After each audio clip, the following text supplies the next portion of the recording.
When Jesus was 40 days old, it was time to present him at the temple.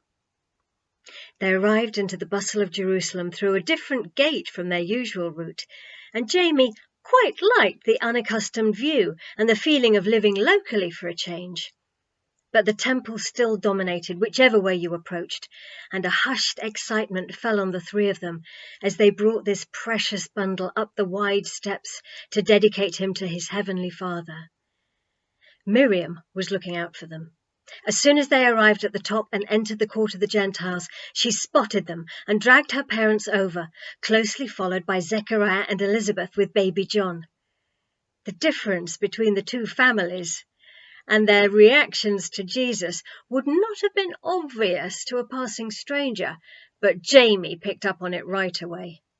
Miriam's family did everything you would expect, what anyone would do, greeting any other new baby. Fussing, petting, cooing, exclaiming, begging to hold, kissing Mary, clapping Joseph on the back. Zechariah and Elizabeth simply stood there, choking back tears, barely able to keep from kneeling. Baby John was similarly transfixed, staring at his little cousin. He pointed a chubby finger at him. "That's right, chicken," said Elizabeth softly, kissing her little son. "We know who that is, don't we?" Once the excitement had settled, Joseph looked to see which of the dove sellers had the shortest line. "Off we go, then," he said cheerfully, keeping up the pretense that this was just another dedication of just another baby, except that the baby's other father had very different ideas.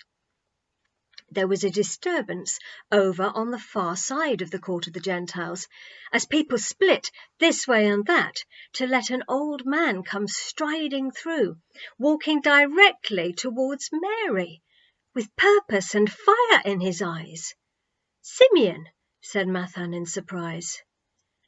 Simeon walked right up without any hesitation or uncertainty and took the baby from Mary's arms.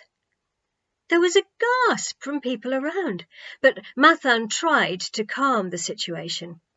"I'm sorry, he's usually such a godly man. He must have got confused." He was about to return baby Jesus to Mary when Zechariah put an hand on his arm to stop him. Mary herself was watching Simeon with no trace of distress, waiting to hear what he would say, sure that he must have been sent by God. People around the courtyard were stopping what they were doing to stare. An electric silence fell. Jamie felt his heart pounding in anticipation. Simeon looked at Jesus as if he were drinking him in, every detail. In time, he nodded to himself. "I can die now. Yeah, I can go in peace. You're releasing your servant, Sovereign Master. You've done what you promised me, and let me see the consolation of Israel. Your anointed one, your Christ." Jamie was aware of the looks of sheer amazement all around, and the small clump of those right in the heart of it, including himself, who were not amazed at all. Miriam turned to Jamie, her eyes round and wide.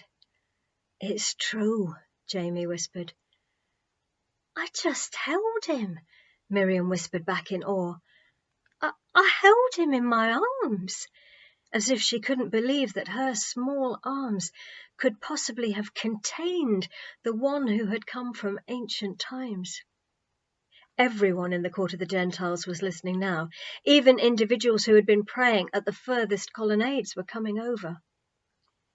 "I've seen your saving grace," Simeon went on, his voice becoming louder and more confident with every moment. He lifted the baby high, and the people on all sides drifted closer, gazing at Jesus as if drawn to him. "The salvation you've prepared, now seen by all. A light to reveal truth and guide the way for the Gentiles." a light of glory to your people Israel." He lowered the child and smiled at Mary and Joseph. "May the Lord bless you both," he said. "Bless you for your faithfulness and your great love of God." He paused a moment, as if sensing new things now that he delivered the first part of the message, and spoke to Mary as if no one else were there. "This child will call the falling and rising of many in the nation of Israel, you know. Oh yes, he's destined to be a sign that will be spoken against, so that the thoughts of many hearts will be revealed." He looked into Mary's face in the same hungry way he had done with Jesus, drinking from deep in her eyes, and a troubled expression crossed his faded features. "And a sword will pierce your own soul too." Most people weren't close enough to hear, but those who were looked at Mary with concern. She and Simeon stared at each other, an unspoken sorrow reflecting back and forth between them in deepening waves which neither of them could understand. There was a flurry near the gate that led to the court of women as someone else swept through. It was Anna, driven by the same fire they'd seen in Simeon's face. A murmur went around. She hadn't been seen in the outer court for many years. Others were following, not knowing why she'd told them to come.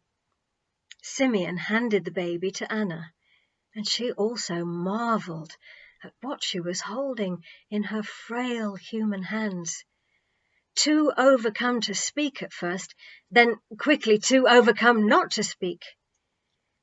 "I praise you, God of our ancestors, God who made each one of us," she cried out.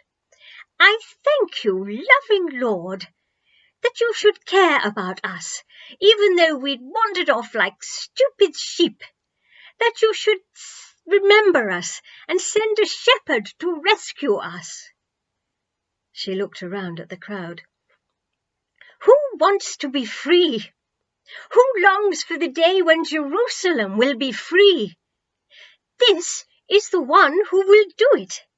He will break every chain and proclaim freedom for captives. He will buy us back from the enemy, from the greatest enemy of all. Our accuser will fall silent.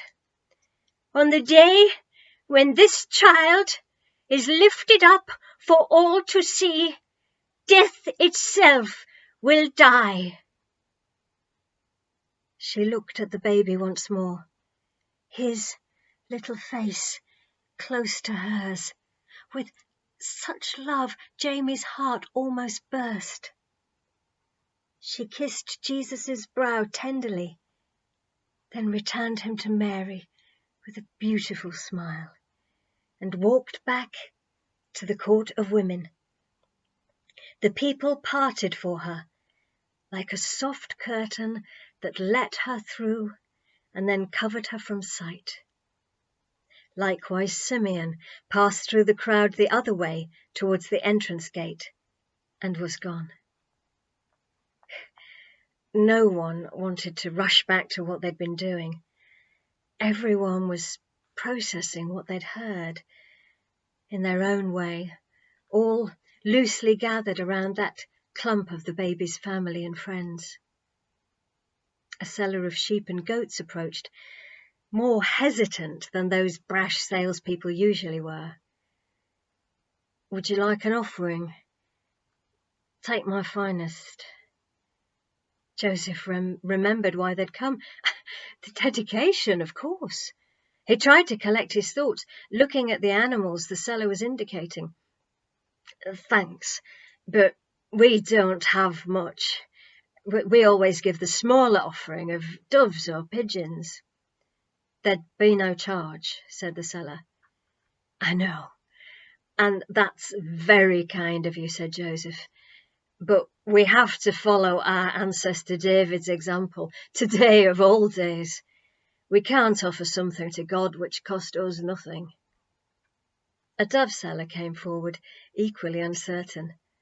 Joseph chose too and handed over the money. Then the small crowd walked with Jamie and his family towards the next court, as if they were bringing baby Yeshua to God on behalf of them all.